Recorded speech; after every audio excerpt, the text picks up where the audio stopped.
Good morning and welcome.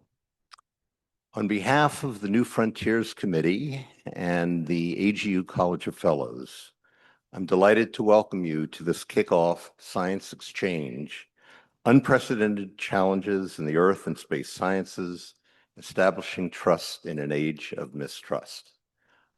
We're just going to have to accommodate being in a large airplane hangar of a room.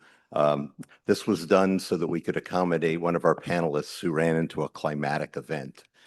So please move in close and pretend it's a small living room.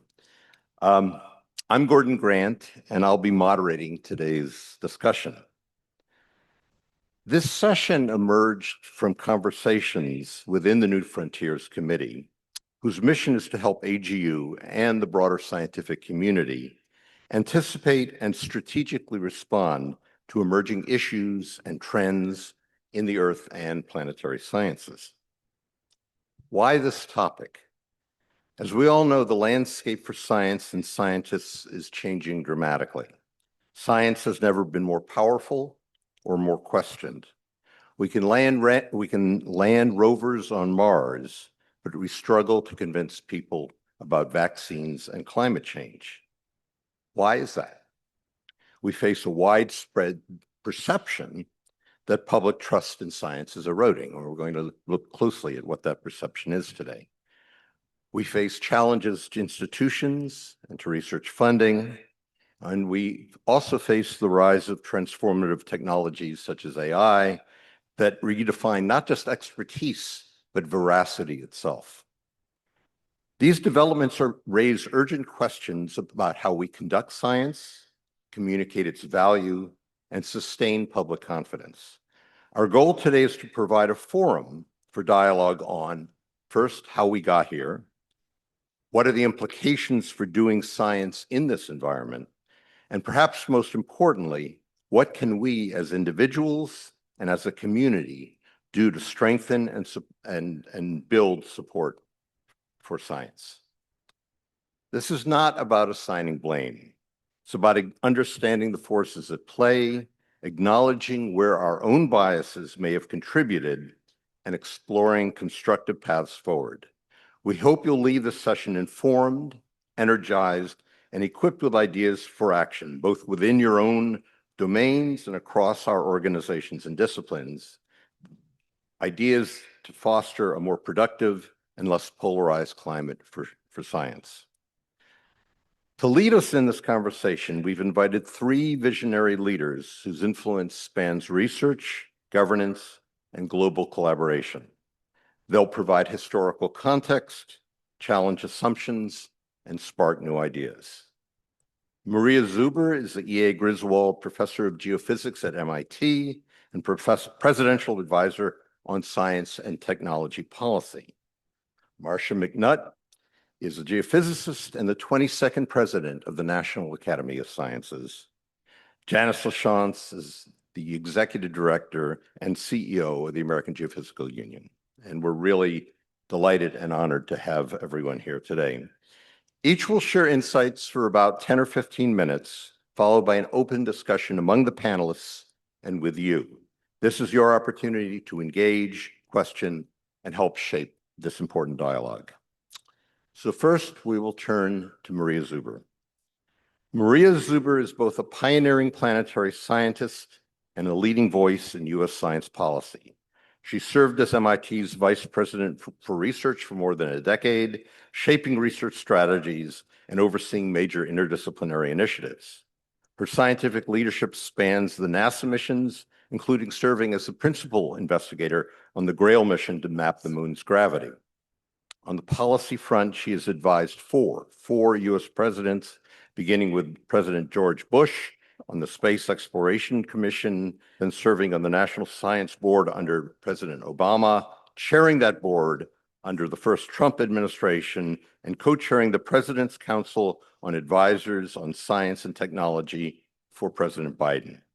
Her contributions have earned some of the highest honors in science, including AGU's Hess Medal, NASA's Distinguished Public Service Medal, and the Kuiper Prize for Planetary Science. We wish that she had been in the room. The snowstorm tried to stop her, but she's with us anyways. Maria, the floor is yours. Great. Thank you very much, Gordon. You know, there's a lot going on here that isn't in our control, and the weather is one of them. So I deeply regret that I'm not with you here today. But we persevere. So I'm going to start today's discussion by talking a little bit about how we got here. Okay, we're in a period of upheaval, but mistrust in science isn't new. The list of issues on which the scientific community has fallen short is both long and long-standing. And so let me just start off by giving some illustrative examples. The Tuskegee syphilis study, where Black men were deliberately left untreated. The Silent Spring, Rachel Carson's important book, exposed devastating environmental effects of pesticides, especially DDT, most dramatically affecting birds, but also other wildlife. The Vietnam War linked science to the military-industrial complex, and more specifically featured the destructive effects of chemical agents, notably Agent Orange. A lack of transparency associated with environmental impacts and human health risks associated with 3 Mile Island and the Chernobyl nuclear plant accidents fueled suspicion and even rejection of nuclear energy. The rise of predatory journals that lack rigorous review standards has contributed to a mistrust in science. Within the scientific community, loss of trust associated with high rates of irreproducible findings in published research, a replication crisis that was particularly severe in psychology. In the medical field, image manipulation of Western blots used in protein detection. In all fields, publication bias favoring positive results gives a skewed perception about the nature and progress of science. And that brings us to the present day, where there are foundational changes associated with artificial intelligence. So what we've got here today is different, but it's far from new. And to be clear, the current state of affairs is not a loss of trust, but rather an erosion of trust. The public continues to have confidence in scientists. In the United States, more than 70% have a great deal or a fair amount of trust in science. But ratings have fallen since the COVID-19 outbreak, and we'll talk more about that. The reasons are many.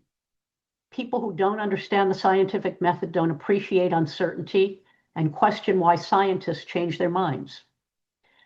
Relatively small number of fraudulent cases out of the many valid and careful cases received outsized attention. The public questions whether scientists are able to overcome personal biases, and independence of thinking is questioned, especially when funding sources are not released. But an increase in mistrust has been in play for some time. And while it was exacerbated by COVID, it can be traced to a rise in populism due to the hollowing out of the middle class, both in the US and internationally, offshoring of good-paying manufacturing jobs, the demise of unions, advances in technology that have bifurcated society into haves and have-nots, and this has contributed to political polarization. The situation was explained well by Arlie Russell Hochschild in her important book, Strangers in Their Own Land, that explores the paradox of how well-meaning people make decisions that are antithetical to their own self-interests, focusing on their deep-seated feelings of being left behind and disrespected by elites, and that includes us, and betrayed by the American dream. Now, a person isn't going to care about a new immunotherapy treatment when they can't afford medical insurance and when their local hospital closed. The existence of a new more accurate map of extreme weather risk is not welcome if it means a person can't afford home insurance or they can't even sell their home to reduce their own risk. So the issue here isn't science itself, but personal and institutional credibility, perceived conflicts of interest, and whose knowledge counts in decision-making. So we can learn from examples of restored trust. The Tuskegee revelations actually led to the mandate of institutional review boards for human subject research and informed consent requirements. In the earth science, the ozone layer CFC band associated with the Montreal Protocol is viewed as one of the greatest successes in science policy. It worked because the scientific consensus was clear. It was decoupled from partisan politics. Both parties supported action, required regular public reporting. But actually, let's not forget that the patents for CFCs were expiring and that there were profitable alternatives that could be used. So that may not have been the driving reason, but it certainly contributed to the success of the Montreal Protocol. In early vaccine safety concerns, those have been addressed through rigorous testing, mass public education campaigns, transparent communication about mild side effects, and visible outcomes, particularly with the polio vaccine, of which there was a lot of skepticism. We seem to have regressed in this regard with COVID. So let's look at some common patterns where trust has been restored. Institutional transparency, acknowledgement of failures explicitly, opening data up and methods to scrutiny, admitting uncertainty rather than providing false confidence, a decoupling of science from perceived interests,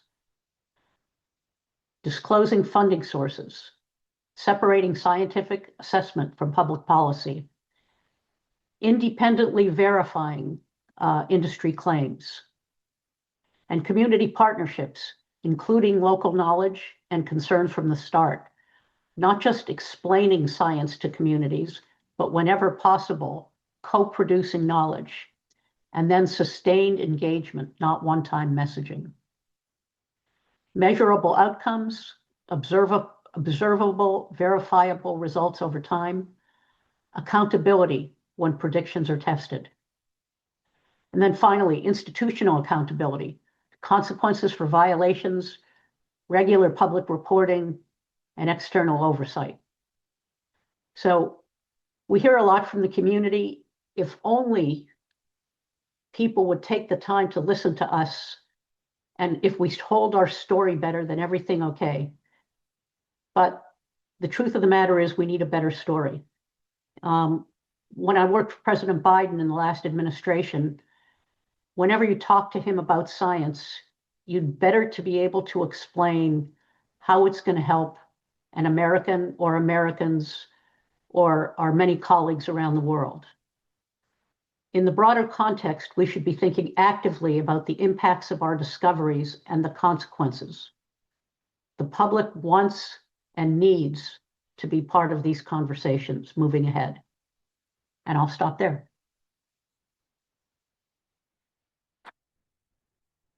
Oh, beautiful.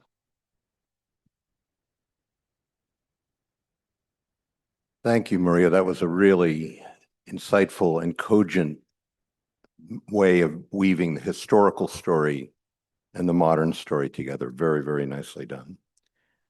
Next, we turn to Marcia McNutt.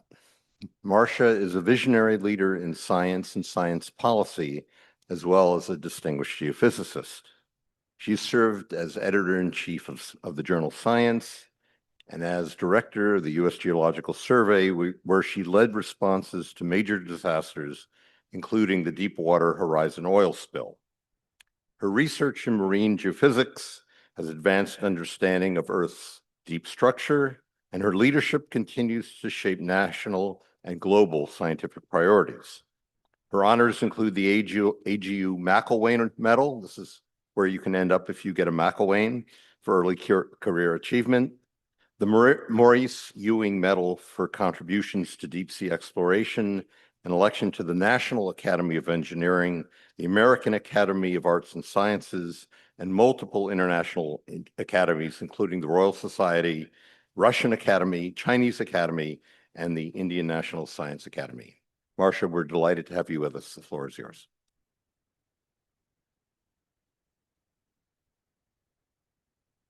Well, thank you, Gordon, and thanks for that very nice introduction. So let's start with the concern we have about eroding trust in science. Recent surveys, such as those that are done by the Annenberg School at the University of Pennsylvania, show that trust has declined in science, particularly since the pandemic. But that is a true statement for other professions as well. So everyone has dropped down. And relatively speaking, science and scientists are still very high on people's trust spectrum, especially when you consider where we stand with respect to elected officials, which are always at the bottom of the list. So the problem, in my opinion, is less with trust and more with how can we make science relevant to the daily lives of the citizens in America and the rest of the world. So while scientists in these public opinion surveys, such as the Annenberg one, rate very high in terms of their knowledge and their expertise, the one question where we suffer and fall down in terms of the total ranking is the question of whether scientists share my, meaning the citizens' values. It is really hard to be supportive of a profession if you do not believe that they are working towards the same goals that you are.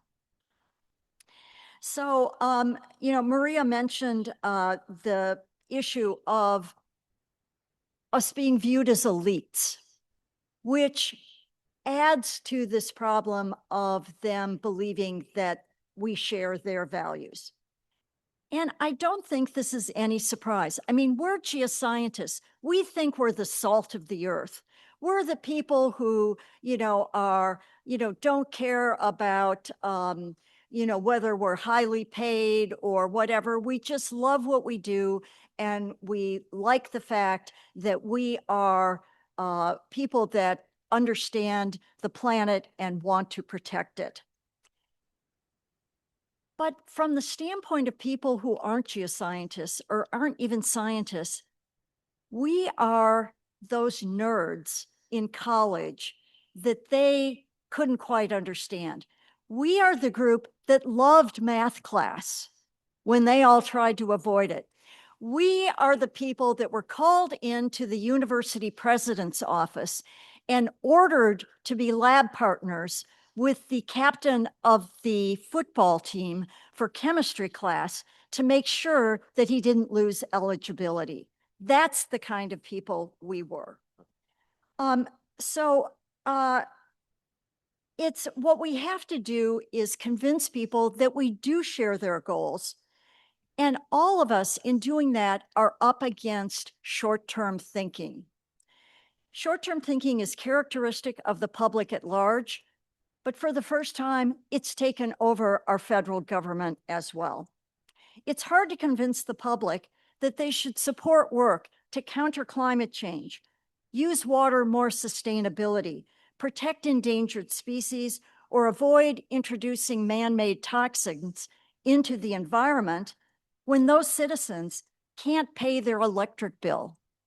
They struggle to feed their families nutritious meals, and they can't afford the life-saving medical care that would sustain them.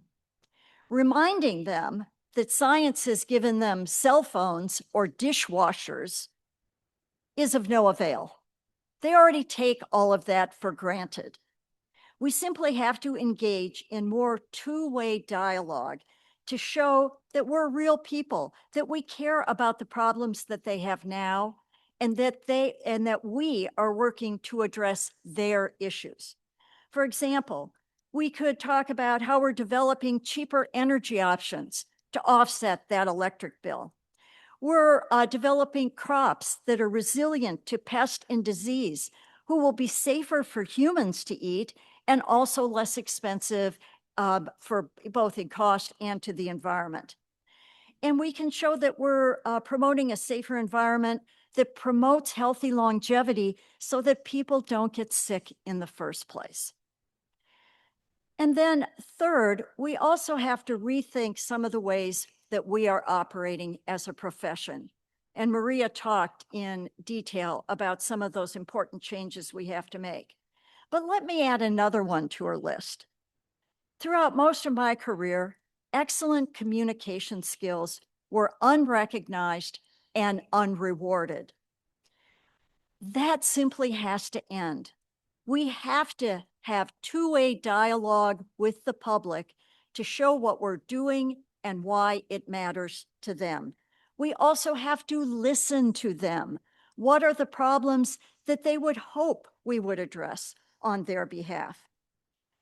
One example of a great communication vehicle was a movie that we showed just last Thursday night at the National Academy of Sciences building in Washington, D.C. This was a film that shows how a chance discovery by marine biologist David Valentine at UCSB, who is also an AGU member, he was doing a marine survey off the Los Angeles coast, had some extra ship time, and happened on a discovery that brought to light a massive illegal dumping of DDT in the oceans.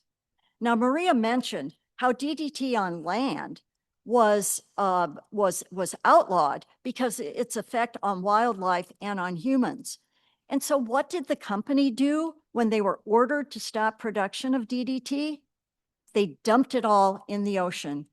And Valentine's work discovered massive dead zones from this illegal dumping. And it's right off, of course, one of our largest population centers in this country.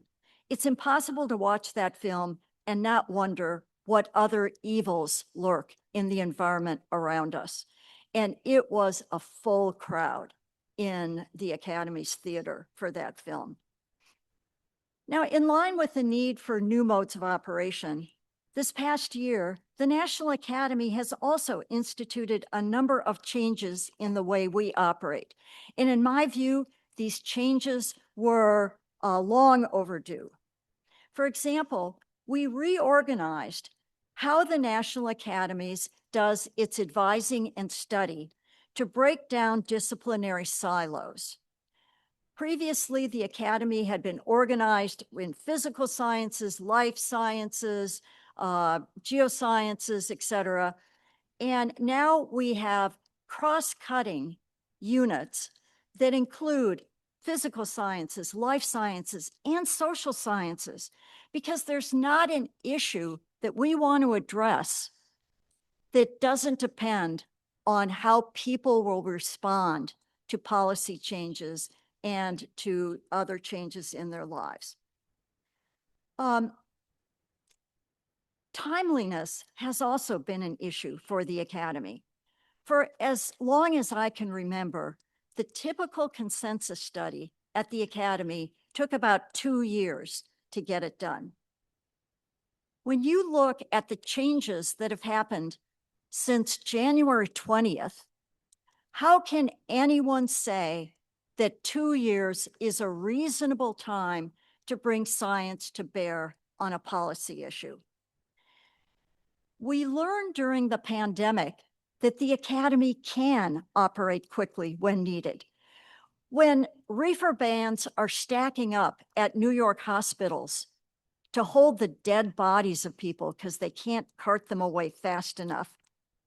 You certainly know that 2 years is not the time scale for providing advice of how to deal with COVID. Instead, we were turning around peer-reviewed consensus advice in days to weeks.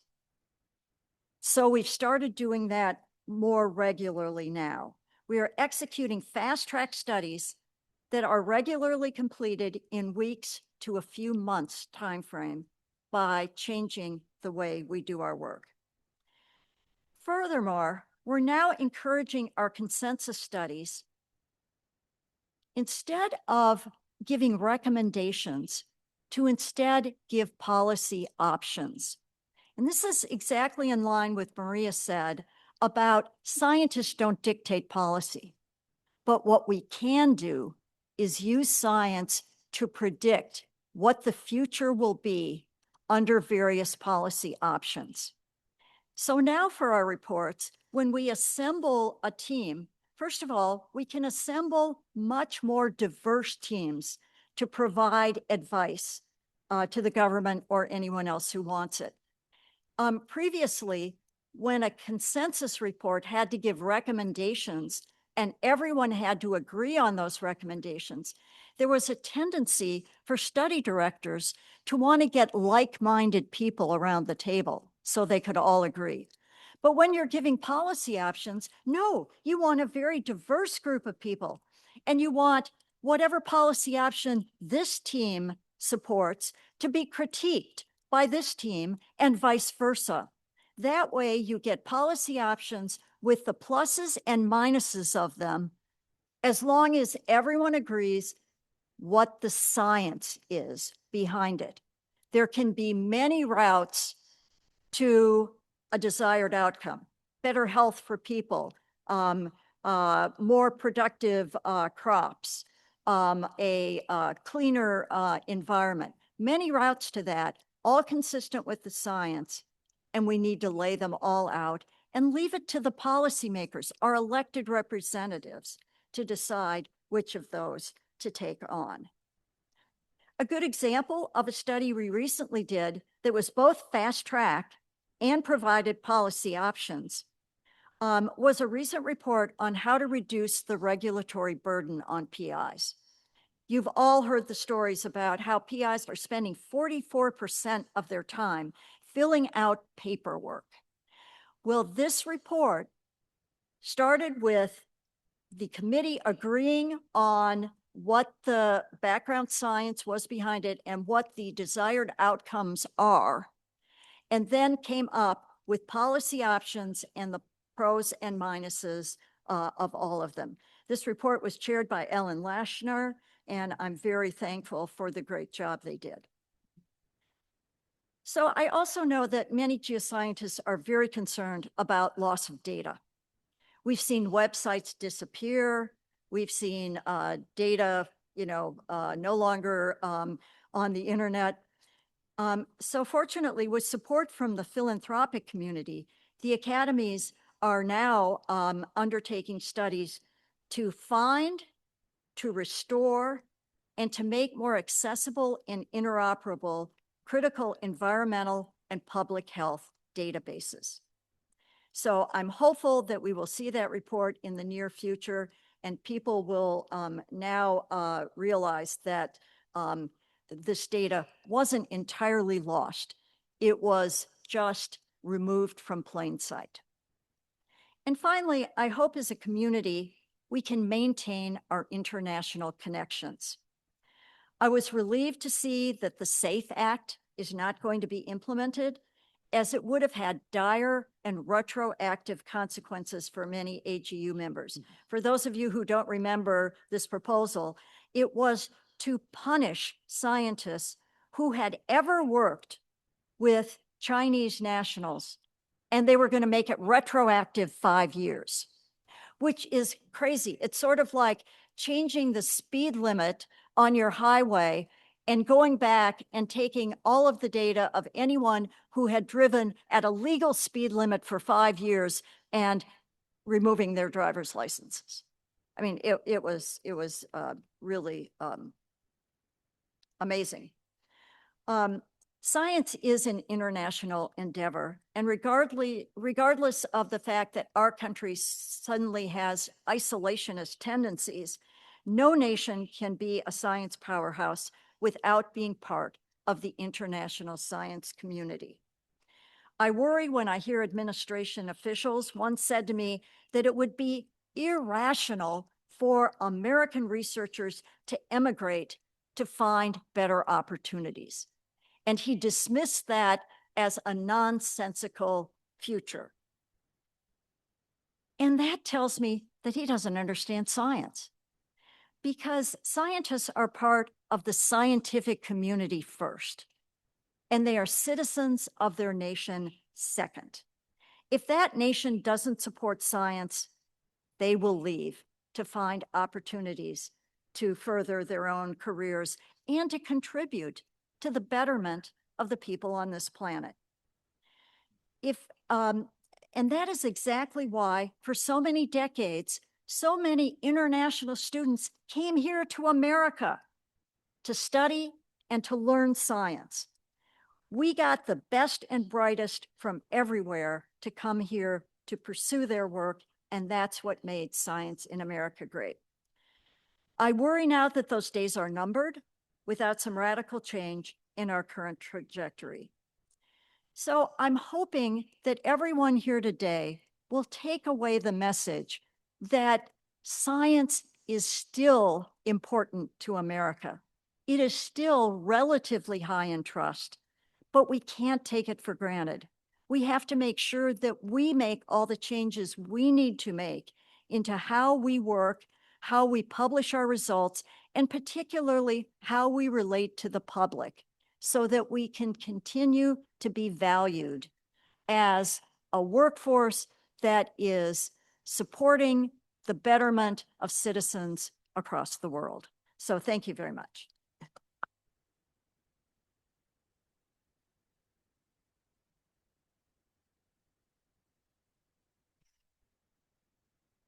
Thank you, Marcia, for giving us both the perspective that we can take away as individuals, but also what you and your organization and other organizations can be looking towards in the future. Our final panelist is Janice Lachance.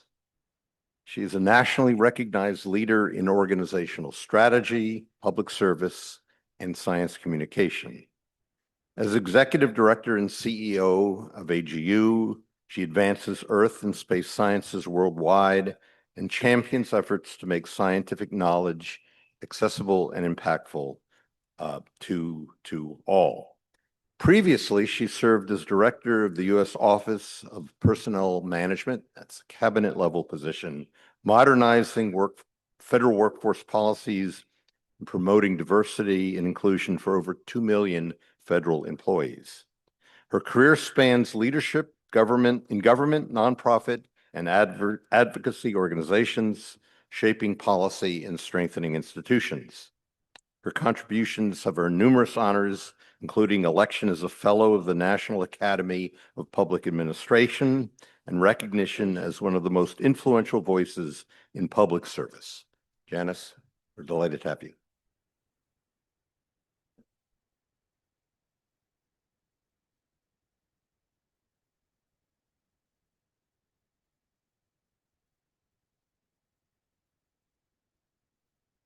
Well, thank you very much for that introduction. I want to start by thanking Maria and Marcia. They have willingly and enthusiastically brought their very, very deep experience and expertise and their passion to our meeting. And this is a great way to launch AGU 2025. So I want to thank them for that. I also want to thank Gordon. Gordon never misses an opportunity to think about the future of science. And he's also always looking for ways to support AGU. And this session is just one small example of that. So thank you, Gordon, for everything that you do for us. So I want to start by acknowledging it's been a tough year. Who disagrees with that? Yeah, no, nobody. I didn't think so. Science has taken a hit. Our community has taken a hit. And it's probably been especially hard here in the United States, although I think it's a global phenomena, unfortunately. Now, I know a lot of you have felt that strain directly. You've had your funding disrupted, your programs halted or cut back. You've experienced political instability, not just big P politics, but politics at your institutions and other workplaces. And I know that even you as individuals and your families have felt it. Identities have been challenged. Core values that we all share have been questioned. Words have been eliminated from our vocabulary. And so I want you to know that your work and your expertise are still deeply valued at AGU, but also in a much, much broader community. So that's why I think it's important before we focus on the headwinds to start with a basic truth. And you've heard this from both Marcia and Maria. Around the world, people still trust science. Maybe a little less than a few years ago, but you're starting from a position of strength. And that's how we should look at this. Across cultures, across generations, science is valued. And scientists, all of you, remain among the most trusted voices in society. And we know that people want scientists involved in solving their problems, whether it's public health, energy resilience, climate issues, you name it, they want you at the table. Now, we also have to think about the fact that science doesn't exist in a vacuum. It intersects with politics, culture, religion, and the economy. And we often sit at the center of all those conversations. And so I think to understand today's mistrust, we have to understand that broader context. So I am going to focus on the US for a bit, but those of you from other countries, I think, can relate to a lot of this, not only because science has had a particularly hard year here, but because the forces that shape trust in science do vary widely around the world. But we have to adjust to that, and we have to compensate for that. We have to understand it, and we have to do something about it. There is a ripple effect globally from what is happening in this country. Collaborations have been disrupted. Funding of projects in remote geographic areas have been ended or cut back. This is not just a US issue, but it's where we sit today. And it's what we have to face and cope with. So for much of the last half century, Americans across the political spectrum expressed trust in science. It was a given. But I'd say in the 1990s, when I was in government, that trust began to split more heavily along political lines. Generally speaking, and generalizations we all know are dangerous, but if you were on the more progressive end of the political spectrum, your confidence in science increased. But if you were more conservative, it probably declined. And in recent years, that divide has widened sharply. We could ask why, but probably has to do a lot with political polarization.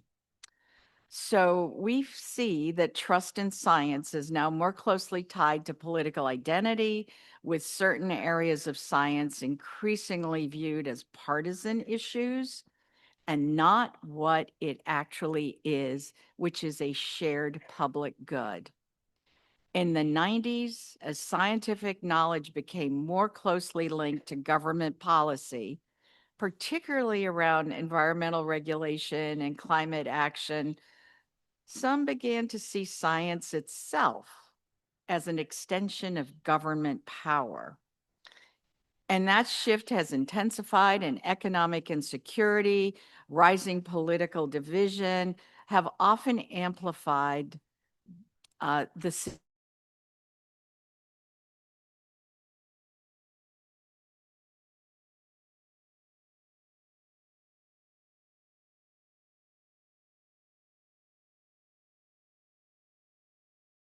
public now view scientists not as neutral experts, but as part of the establishment. And we know that for decades, that's been a bad word. The establishment is who sets the rules, often rules we don't really want to comply with as the public, and who controls the national agenda. Lately, it's been known as the swamp. And this deepening divide has created political space for the current administration to roll back scientific progress at the very moment when we need it most. So that leaves us with the essential question: what can we do? What should we do? And what must we do? How do we narrow that gap in trust that people around the world are feeling at this moment? So I have to say that's a question AGU's been grappling with in one way or another for years. And one of the clearest lessons we've learned is that integrity and good intentions aren't enough. The work that you do must be visible, it must be relatable, it must be accessible to the people it serves, and all of it must be grounded in solid, uncompromising ethics. And that's why AGU has made public engagement around our values central to our mission. AGU's scientific ethics and integrity policy, which has been approved by our board and our council, sets clear expectations for honesty, transparency, and accountability in everything we do, from our journals to our meetings, including this one. And we are clear with the media, the communities we work with, and other stakeholders that this policy guides all of our work and is non-negotiable. AGU's position statement on science communication, also approved by our board and council, makes it clear that scientists should engage in meaningful dialogue with the full range of actors across society. It should not be confined to the halls of academia, our journals, or insider circles. It must be accessible, transparent, and made meaningful to all. And that's all of our responsibility, not just somebody else's. So AGU puts these commitments into practice in some very tangible ways. Let me give you a few examples. Our Voices for Science Fellowship equips scientists with the skills, the confidence, and the opportunity to engage openly and responsibly with policymakers, the media, and the public. Our honors and recognition process, all of the awards and medals, the ones that you've heard were awarded to the people on this panel, and the ones that I hope you'll join us to bestow on Wednesday. Every one of them recognizes scientists who've devoted their careers not only to discovery, but also to public engagement and communicating science's role as a service to society. And through EOS, AGU's Science News magazine, we bring both the science and the scientists into view. You are human beings, and people want to know you. We tell stories that show the whole person behind the work, and we connect Earth and space science to the issues that matter in people's everyday lives. Now, through these efforts, we aim to make science visible, human, relevant, and trusted. Now, when the science is new, complex, controversial, engagement around it has to be thoughtful. So let me give you another example where AGU weighed in. We're not cowards. We kind of step in when we see the need, no matter how challenging it might be. So, climate intervention technologies. They've gained a lot of attention in recent years, positive, negative. The potentials are written about on an ongoing basis, and the risks often get highlighted and featured. Countries have fallen short of the systemic changes that are needed to meet the Paris Agreement. The United States has walked away from the Paris Agreement. So there's increased attention and focus on climate intervention, but there's been no shared set of ethical guidelines to govern this space, even as debate has erupted all over the world over the unintended consequences and broader impacts of different climate interventions.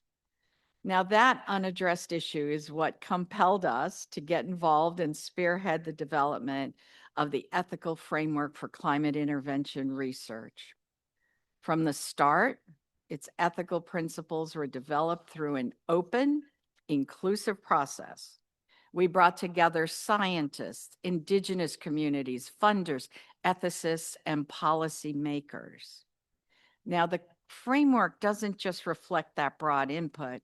It calls for ongoing engagement with the relevant stakeholders and effective communities for any proposed climate intervention research, ensuring they help determine whether and how that work should proceed. This is not done behind closed doors. It can't be if we want this research to advance. These decisions aren't just about what's technically possible, but also what is ethical and responsible. So another meaningful way trust is built is when scientists work side by side with communities, and that's exactly what happens through AGU's Thriving Earth Exchange.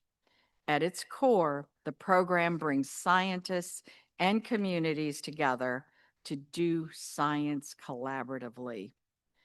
We focus on the priorities that are defined by the community, and we work with them on a broad range of issues, whether it's air quality, water safety, or resilience to extreme weather.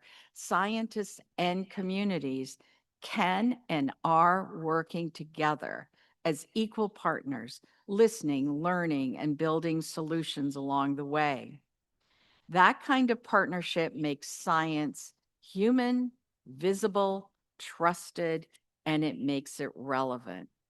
It shows that science isn't distant or abstract, but a practical tool for addressing the problems people care about most.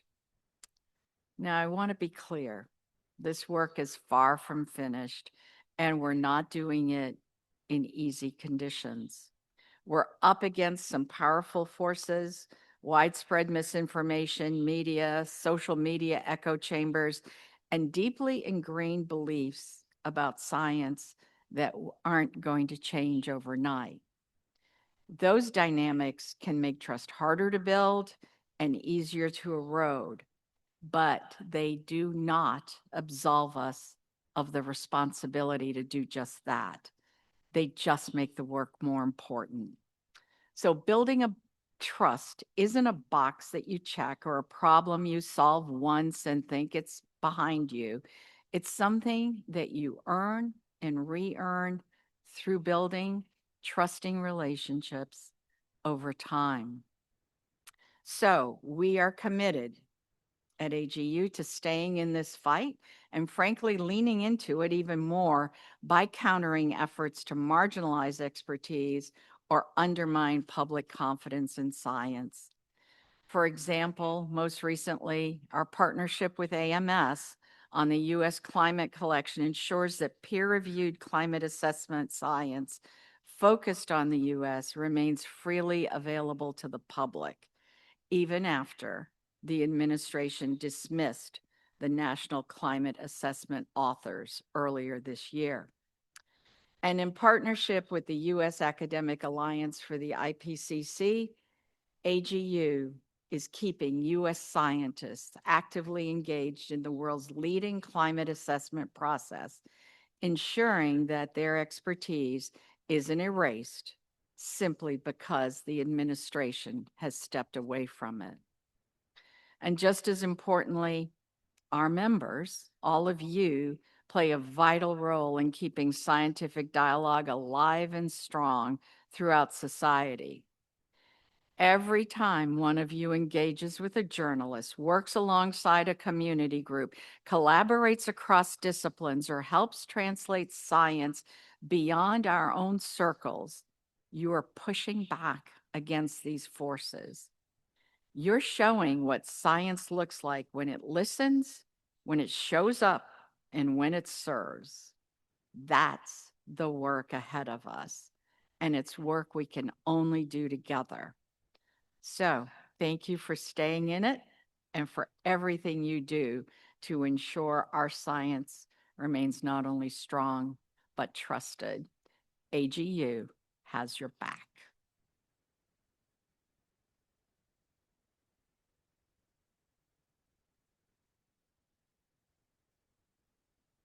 Well, I can't imagine a finer set of skilled diagnosticians and prescriptions than we've heard here this morning. 3 really insightful presentations. And I just want to thank Janice for the shout out. And in turn, I'd like to shout out to the committee, the New Frontiers Committee, who are in the room. Please raise your hand just so people know who you are, who are really responsible for bringing this program together. They really worked hard to make this happen. We now come to the best part of the thing, which is the chance to have an open dialogue. And there are 2 microphones on either side of the room. This session, by the way, I should have announced this before, is being recorded. So please use the microphones. And this is really your chance to engage with these people that you've been listening to. Challenge ideas, bring new ideas onto the floor. I'm going to use moderator prerogative and start just to get things going here. I suspect that if we did a poll, everyone in this room would agree that science-informed policy is a good thing. And I think every one of us, every one of the speakers pointed to that. I wonder if you could speak to what is really a double-edged sword here, though, which is that if the science becomes too closely aligned with the policy, then it runs the risk of dissatisfying those people who don't like the policy outcomes to begin with, and they come after the science. How do we deal with that bit of a Gordian knot? And Maria, you're part of this too, so just raise your hand and we'll pick you up. So I have a great story on that one. So I got hauled into a government office after the Academy wrote its fast track report on confirming that climate change is real and that it's anthropogenic, and that countering EPA's view that the science has changed since 2009, and therefore the endangerment finding could be revoked. Well, when I got hauled in, they were complaining about this was outside the scope of what we should be doing or whatever. And I said, look, we didn't say that the endangerment finding should stand. We didn't say whether EPA had the legal authority to issue it. Those are issues for the courts. All we said is, don't you dare tell the scientific community that the science has changed, and that is why you are revoking it. So one of the government officials said to me, well, how does the audience deal with uncertainty? How do politicians deal with uncertainty in science? And I said, oh, it's very, very simple. If the science is pointing in a direction which matches with what they want to do anyway, then the science is perfect and there is no uncertainty. Whereas if the science does not support the direction they want to take, then, oh, there's all this uncertainty and you can't make a decision based on it. So, you know, there's really a lot of, there's a lot of disingenuous acceptance of science depending on whether the politicians like it or not. But this is why I think that as scientists, we stick to the science. Science is the best approach that mankind has ever developed to peer into the future. And so we simply have to use it for what it can predict about the future and not use it to say, therefore, what do we need to do? Maria, please. Yeah, so Marcia has that spot on, and I'll just add a little bit to it. So the scientists don't make the policy. Okay, so my feeling was that I always wanted science to be in the room when policy was discussed. So there are many issues that influence policy. You know, there are geographical issues, there are economic issues, and the important thing is to be at the table. And the important thing is that the science doesn't depend on the policy, but the state of the science informs various policies. So there will be different policy options, and the state of science can inform it. Now, I do very much agree with the idea that we could still stand to make progress in terms of discussing uncertainty, okay? Because the public looks and says, well, you said this and now you say that.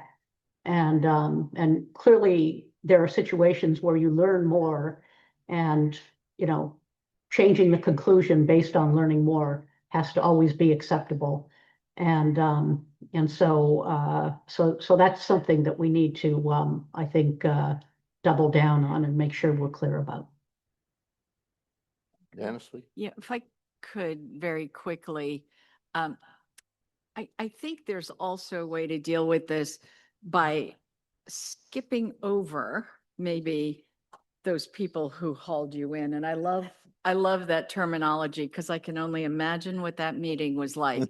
And go directly to the public. And that's harder, right? Because there are intermediaries. You've got to have relationships with the media. You've got to be able to explain this. But can we, as scientists, speak in plain language?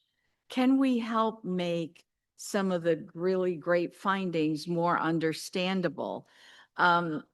and leverage coalitions, leverage partnerships, leverage other organizations who believe the same as you and who also have their own avenues to reach the public. So there is a way, I think, once Marcia gets out of the horrible meeting, that some of us who believe in her work and believe in what she's doing can amplify her message in a way that kind of gets around some of these people. Then they start hearing it from their constituents, from the people who matter to them. And that's just kind of a nice holistic communications approach that could help in a situation that you're describing, Gordon. Great. Let's have some questions from the floor. Please, just what you're doing, form a line and we'll take them as we go. Please. Great. Can you hear me? Okay. Yes. Carlos Martinez with the Union of Concerned Scientists. Thank you both, or all of you, for this really important discussion. My question is for all of you concerning disinformation. And I feel that some of that has been spoken today. Very appreciative, Marcia, with what you just shared with the response to the endangerment finding. I think, yes, there is absolutely normal scientific uncertainty, and that's a topic about communication that needs to be addressed.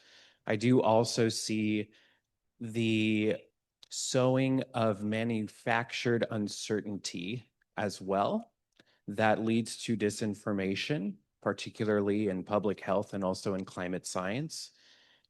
And it's not only just specific to the scientific consensus, but also to the scientists as well, disinformation about the person.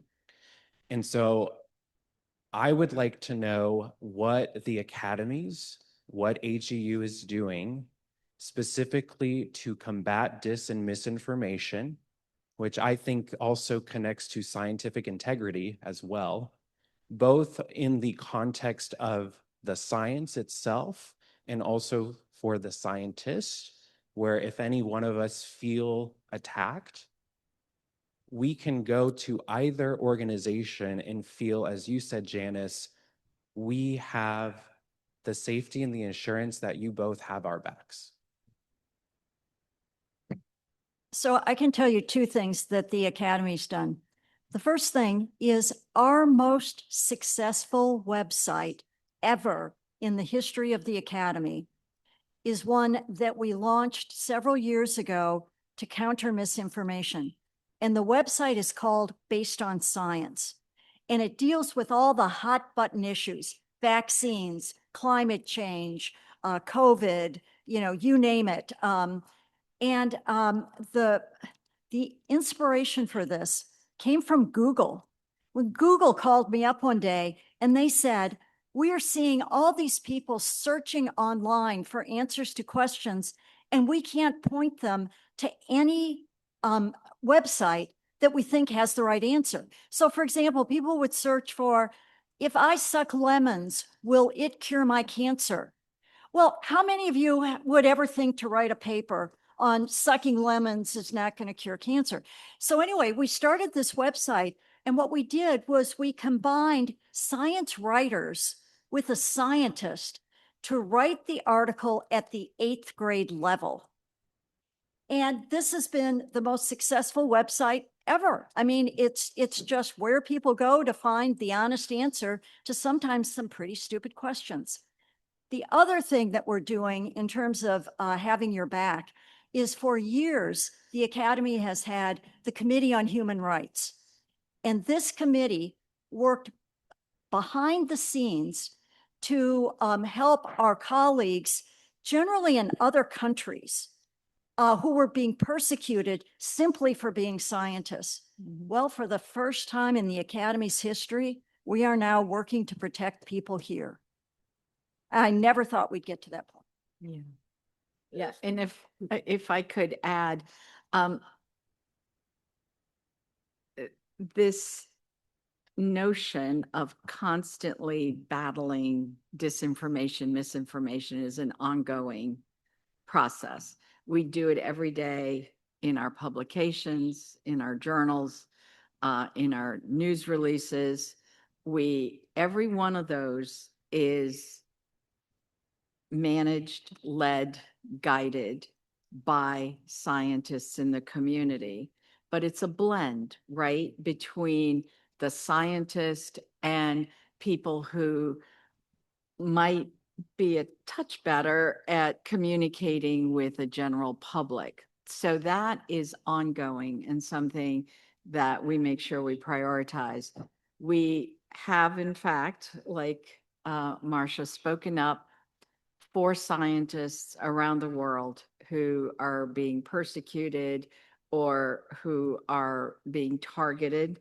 In fact, we have had former board members of AGU who have fallen into that category, sadly. And we work very, very closely with them because sometimes we need a strategy that's a little more subtle. Sometimes a letter of support from the American Geophysical Union might not be helpful. And so we work very, very closely with the scientists involved to try to find a way that will actually help their situation and not inadvertently make it worse. So people should come to us. We could talk about it. We can think about what is best to do in their specific individual situation. Yeah, thank you. Yeah. Hey, Gordon, can I add something from maybe the point of view of what we can do at universities on that? Yeah. So it is really difficult to counter every piece of misinformation. And a good strategy is just trying to put out as much positive, credible information as possible and to develop the reputation as a place of, if you're a person, some of the viewpoints, tend to be of almost religious fervor. But if you're a person that hears this and you hear this, and you're just looking for what the right answer is, and you're looking for good information, you want to become known as a trusted source. So at MIT, like in the climate area, we put Carrie Emanuel's primer on climate on the web, and we instituted a podcast, Today I Learned Climate. And both of those are greatly accessed and have gained a lot of popularity. And it's a place like the Academy that Marcia mentioned that people can go to. They trust universities. They trust our university. There are there's some pushback on that, but it tends to be more ideological rather than thinking we don't know about science. But there are things that you can do at your own institutions by putting out positive messages, and by having, your faculty and your students who come from many different areas. So people tend to trust people from their area that they grew up with, and they have a place in the communication as well. So it's not all about countering disinformation. It's about trying to flood positive information as well. Thank you. Thank you. I'm delighted to see the lines are growing. Please keep your questions as short as possible, and if you can, direct it to an individual panelist so we can get through as many of these questions as we can. Let's move to that other side. You're fine. Yep. No. No, Mike.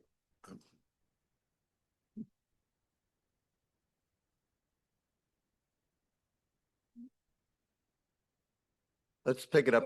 Let's pick it up here while we're waiting. Stephen Constable, GPE section. Thank you all for doing this. You stressed the importance of communicating our science with the public. In the past, scientists who've invested a lot of time and effort in that have been somewhat disparaged by the scientific community as being not serious scientists. Carl Sagan comes to mind. Do you think that's changed? And if so, has it changed enough? Do you want anyone in particular to answer that? Otherwise, No, I'm agnostic. I can do. quick. Yeah. I'll start. Yeah, you got it. Maria. Sure. So I think it's changing. I think, you know, when the day comes that we're talking about, ability to communicate science externally in tenure cases, we know that we're making progress, and I know at my own institution, the ability to communicate science is now being seen as an asset. It doesn't always come through from the letter writers, but we also make those evaluations on our own. But there's been some progress, but still a lot of ways to go. People like Bill Nye play an outsized role here in helping us do exactly this thing. Over here, please. Great. Thank you very much for the discussion. I'm Mark Moldwin from the University of Michigan, and we've been discussing the role of scientists in policy, being able to provide those options, and then we hand it off to decision makers. This is for Maria. In higher education, a lot of our students are going into science policy, but recognizing that politics determines policy, should we have career paths for politicians, for our students to actually be in the room where the decisions are being made, not only the policy? Well, certainly we would be a lot better off if we had more people with science training who were taking on political roles. There's really a dearth of those people now, and also in the science policy side, there are many think tanks in Washington, D.C., but they're having think tanks where there's real science and technology expertise are more few and far between. So MIT has a strong science and technology policy program. Many of your institutions out there in the audience do, and we should certainly be encouraging our students to go down that path, both to get involved in the policy, but also to run for office where it's appropriate. Thank you. And can I add one quick sentence? Being political or being involved in the political process doesn't mean you have to run for office. There are other paths. We've all been political appointees here at this table. There's not enough money in the world to get me to run for office. So, well, maybe there might be, but I wouldn't do it. So there are other ways to impact the policy-making process short of running for office. And I would just ask everybody who interacts with young people to think about that. There's other paths. You don't have to expose yourself to the very, very challenging atmosphere for those who choose to put themselves forward. There are also a few organizations now who are emerging, who are promoting candidates with science backgrounds. So if you're interested in making sure, as Maria's advised, that there are people with a scientific background in elected office, you should look at those organizations. Thanks. Okay, Jill Karsten, retired NSF. I think this is most appropriate for Marcia. When the board for AGU was developing its current strategic plan, we did some scenario mapping to try to anticipate what the future might look like that we would be operating within that context. And it's kind of chilling in hindsight to realize that we came up with 4 quadrants scenarios. One axis defined by trust or mistrust in science, but the other axis, which I haven't heard a lot about in this conversation so far, is who gets to do science. And although community-based science and citizen science and communication are elements of that, the other has to do with the funding. And if, you know, the government retreats from sort of publicly motivated or serving funding and it goes into more private funding, then you get into issues of who controls the data, who controls access to the information. And as Marcia, I think, or Maria said originally, that usually is short-term thinking. So I don't know if you want to address any of that. Yeah, thanks, Jill, for that question. So in my view, when someone asks me who can be a scientist, I say anyone can be a scientist. All you have to do is come up with a hypothesis and a reasonable way to test it, and then you have to share your results. You have to put it out for scrutiny by others, because that's the only way you're going to find out whether what you've done is relevant at all. And my favorite story I love to tell about this is being in the office of a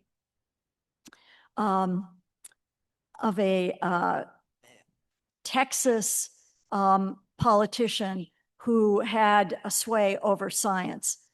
And he said, well, how can I believe all of this,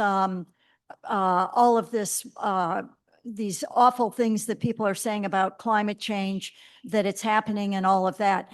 And so I pulled up my laptop and I showed him this plot about how spring is happening sooner, how fall is happening later. It was all based on citizen science. And all the citizen science had come in through a USGS website where people said, what day did my tulips first come out? Or what day did the trees start turning? And I said, this is done by citizens of the US. And I'll mark here in red all of the cell phone addresses that came from your congressional district. And I think this is a great way to help politicians understand that we are not cooking the data. Over here.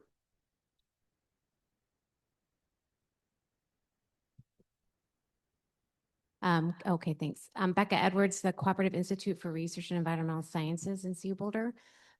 This question is from Marcia, and it builds a little bit on the one that was just asked. It's exciting to hear talk about community engaged research and co-production with communities to address their needs as a way to build trust. The challenge is that the PIs typically need training both on how to communicate to the public and also how to build those relationships with communities. And they're not given that time by their leadership or by their funding structures. And I wondered if you had strategies on how to incentivize that with, especially in federal spaces, with the leadership. So I wish you had been in the room a couple weeks ago when we had a major meeting at the NAS about how to change the promotion, tenure, and reward system in academia to be more modern. And what was interesting about it is when I first proposed that we do something like this, the young people, we have a group of people called New Voices, which is like our young academy. They all said to me, yeah, but you people are the problem. And so I said, okay, will you help me organize this workshop? And they did. And what was amazing was how many people of my generation were sitting in that audience offering suggestions of what needs to change. So there's a lot of support for this. And I think one of the most heart-wrenching parts of it was one of the New Voices, one of the young scientists was saying, people are expecting everything of us today. We have to raise money to support our work. We have to be good mentors. We have to have top publications. We have to teach our courses effectively. And now we have to also communicate and do all these other things. And I think we're asking an awful lot of young people today. And we have to take a careful look at how we can use their time effectively and not run them into the ground. Thank you. Hi, I'm Alexandra Witsey. I'm a reporter with Nature. My question is also for Dr. McNutt. I wanted to ask a little bit more about international collaborations. I was struck by your anecdote about the administration saying, why would anyone emigrate? So putting aside the question of trust in science, what can scientists, the academies, and the community be doing to restore trust in international collaboration and belief that working across borders is a good thing and not a bad thing? Well, first of all, this is not a new problem. The U.S. has been perennially one of the most fickle partners internationally. We'll agree to work on something and then we won't. And every time the administration changes, it shifts. So I'm not sure I have a silver bullet for this, but I do think we need to have a much stronger national strategy for how we are going to engage internationally. It has to be agreed upon by government, industry, university, and philanthropy. And that's the only way we are going to become a trusted partner. And frankly, I remember when I started out in my career, a single university could have a particle accelerator, SLAC, at Stanford.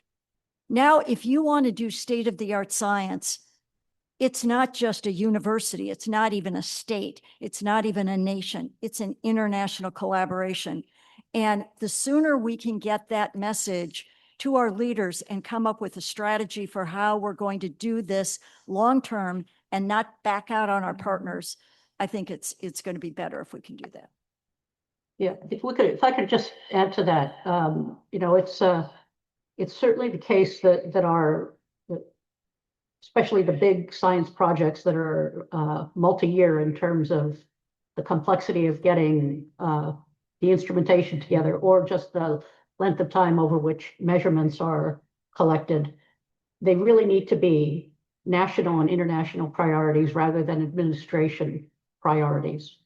This goes for the US and other countries, because the idea of changing course in directions of very, very complex science is extremely detrimental, and the budget should go along with it. Multi-year budgets are incredibly important. I've lost track of who's I think that's over on this. Hello, thanks so much for your remarks. I'm Brittany Janice. I'm the Executive Director of the Open Environmental Data Project.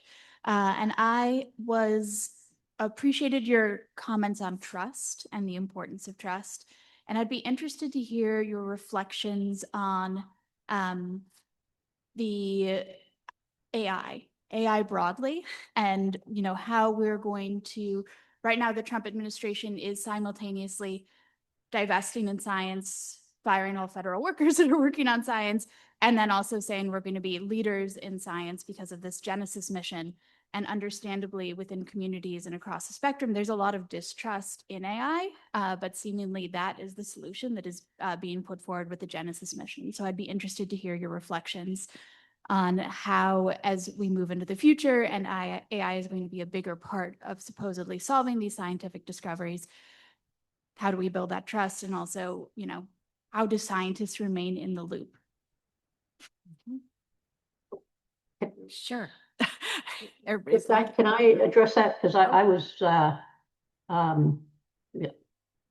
couple days ago talking to, at the end of last week, talking to Dario Gil, who's the Undersecretary of Energy, who's spearheading the Genesis program. So my understanding based on him is that he's forming open consortia. The first consortium members that he will announce are from industry, but it will be, and that'll happen pretty soon, actually, but that in February or so, he'll be looking to form a broader coalition of industry, or excuse me, of universities and nonprofits. And they're looking for big ideas, transformative ideas. At this point, they don't have any mechanisms or organizational structures in place for how they're going to do this. At this early stage, they want ideas. So we should have ideas and put them out there, and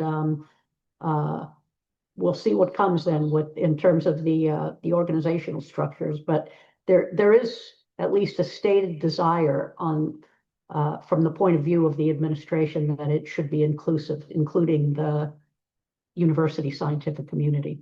So.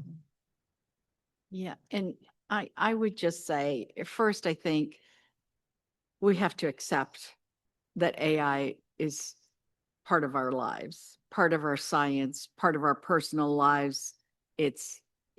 Denial is futile at this point. So how do we best build on that to make sure that it's responsive to the needs of scientists and society? A couple of ways. First of all, AGU is quite good at developing cutting edge ethical standards. We were the first society to say that bullying and sexual harassment was equivalent to scientific misconduct. I mentioned the ethical framework for climate intervention research. A while ago, we were asked by NASA to develop an ethical framework for them on AI. And that's certainly something we can build on. That was, I'm going to try to be diplomatic, a different time and different leadership at the agency. So that is something that we can offer, that we can use as a starting point to the kind of hopefully broad coalition that this administration is going to bring together. So we are prepared to help. We're prepared to offer resources and try to rein this in a way that is it becomes a positive effect for society and not a detriment. I think we have time for maybe one more question over here. Please keep it short and then we'll conclude. Great. Thanks. I'm Charlie Luce. I'm a researcher with the U.S. Forest Service and formerly a contributor to the National Climate Assessment. I appreciate what Janice brought up about what's being brought out for scientists to contribute, again, to climate science in that broader platform. But the USGCRP used to also form author groups that included people who weren't typically considered scientists, non-PhDs, people from many diverse interest groups, to come up and ask, where's the science that affects me? And so there are these little thimble-sized crucibles of discussion between scientists and non-scientists. Is there any effort to try and carry that tradition forward, that effort that USGCRP tried to do to make sure that scientists were addressing diverse questions? Well, that's really helpful knowledge. We have people on staff, some in this room who used to work at USGCRP. We also have authors of the National Climate Assessment. One thing that we need to make clear is AGU is not the federal government. We don't have that capacity, those resources. We're going to do everything we can. And so I would definitely like to talk with you about what you're describing, because I think that would go very, very well with what it is we are able to do and what we have taken on to try to salvage this very important research. So thank you for what you do and for that great idea. We've reached the end of our time here, and I just want to say on behalf of the College of Fellows, New Frontiers, and myself, when we envisioned this discussion, we were hoping that something like this would happen, but I don't think we realized how good it could be. And today we've had really interesting, insightful, forward-looking, aspirational perspectives offered, not just by our three wonderful panelists, but also by the audience as well. And so I want to thank all of you for your engagement with this. This is clearly a topic that we will carry with us, not just in this meeting, but throughout our careers. And I invite you to continue the discussion among yourselves. If we can grab your panelists before they walk out the door, if you didn't get a chance to ask a question, please do. But please, let's join in a round of applause for everybody who's participated.